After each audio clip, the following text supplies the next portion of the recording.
Hello, hello, hello, hello. This I'm going to read a little bit out of this because it is awesome and wonderful and awesome.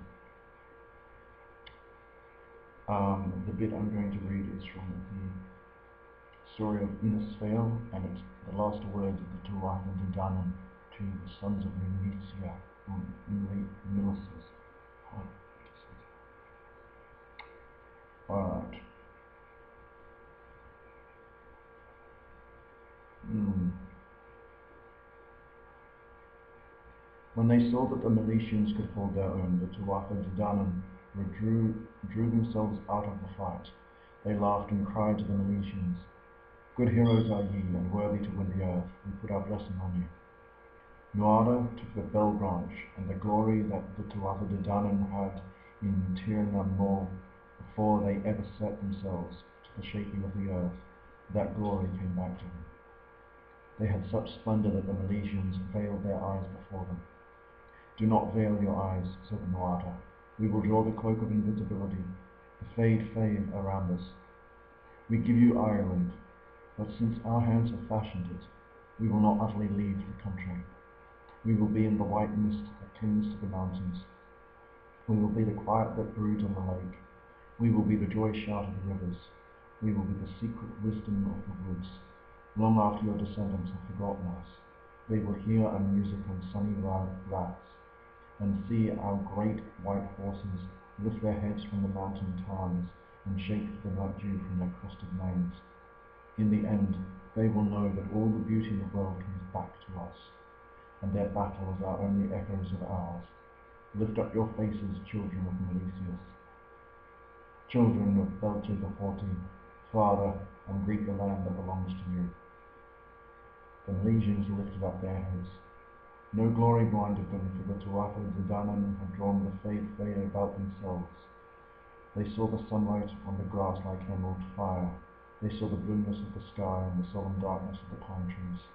They heard the myriad sound of shaken branches and running water, and behind it echoed the laughter of Bridget. I love this book. It's seriously awesome. And one day, I am hoping to go to Ireland and see the magic for myself. Again, in that story, in a very similar way that Anagan said, "I am." The Tuatha De Danann said that even though they weren't there in a physical sense, their spirit was still tied to the land. And so yes, I wanted to share that.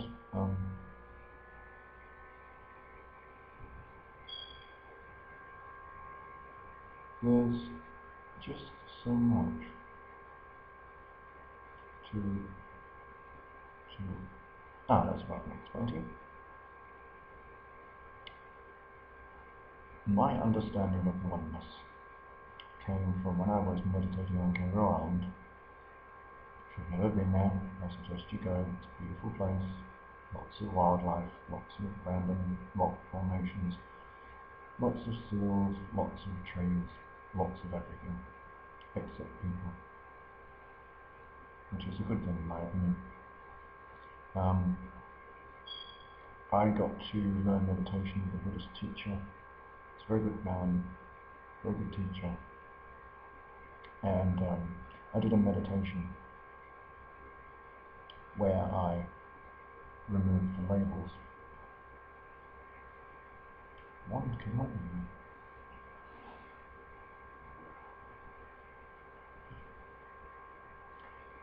Very simple.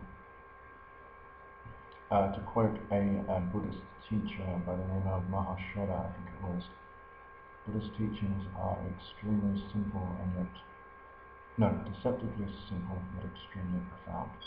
Take for instance this. This is a robot. However, it is, of course, a piece of wood. I think it's an apple plant thing. Apple blossom, not sure. Now, with this wood, with this wand, it has all these different labels associated with it. What happens when you take the labels away? For instance, it's an apple blossom. Take away that label, what is it? A wand. Take away that label, what is it? Wood. Take that away, what is it? You keep doing that until you get to a point where your mind sees the object but doesn't register it as something that is separate. Your mind will probably freak out and go, what the hell are you doing? Especially when it reaches the point of, well, what is it? It's empty. Take away the label of empty, what's there? It just is. You stop conceptualizing it, you stop restricting it to the labels that we've associated with this object. And you realize that the separation that you perceive through your mind, through your thoughts, through the labels, no longer applies. I did this on an absolute, well, I hate the word absolute, I really do. I did it on a more total level. As in, I removed the labels from everything around me, including myself. Who am I? I'm William, whatever. Take away what am I? Scottish descendant, Australian born, Anglo-Saxon, whatever. Take that away, what am I? Pagan, Buddhist, spiritual, take away those labels, what am I? You do that, you go down, down, down, down, deep, and then, and not only that, but you also take away the labels that other people associate with you. Totally.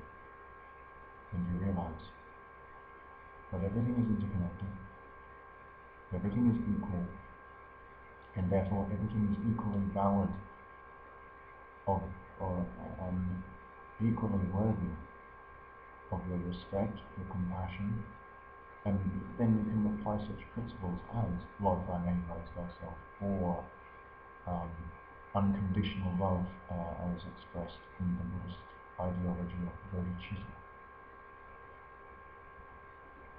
So when you take away the labels of separation, you come to a point where, yeah, everything is interconnected. Everything is equal. Everyone is equal.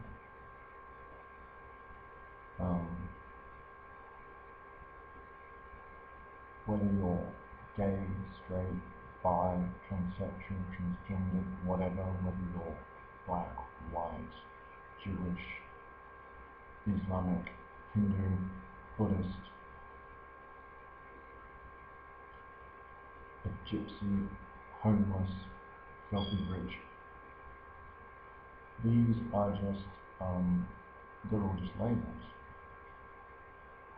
And to really see, perfect example of how deceptive labels can be. You will often get really, really rich people who dress like everyday, average people. They don't dress fancy, and you'll even get some who dress the complete opposite to what they are financially. So you'll have some really, really, really rich people dressing like they've literally been sleeping on the street. Never judge a book by its cover.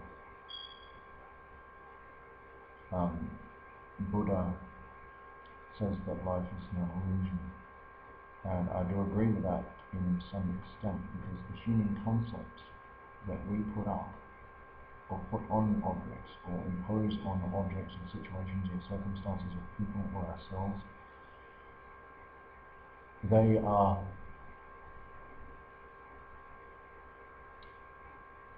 insubstantial. They're impermanent. They don't last forever. Different ideologies of what is good and what is bad have changed over time, and labels constantly change in their definitions and expressions. For instance, gay is a perfect one. Back in the day, say gay made you happy. Now it's kind of used as a slight insult when we say gay. Labels change. In order to experience the peace of the moment of right now, it helps to take away the labels, to demolish really the labels that create separation.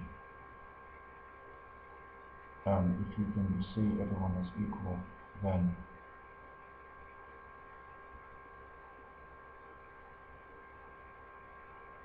you can see everyone as equally deserving of love, compassion, peace, happiness, fulfillment as you. And if you can do that, then you're very well on the way to enlightenment, I would say. So yeah, that's just some thoughts. Just and try it. Go for a walk. Look at nature. Look at yourself, and take away the labels. See what you find behind them. You might find the real you. Namaste.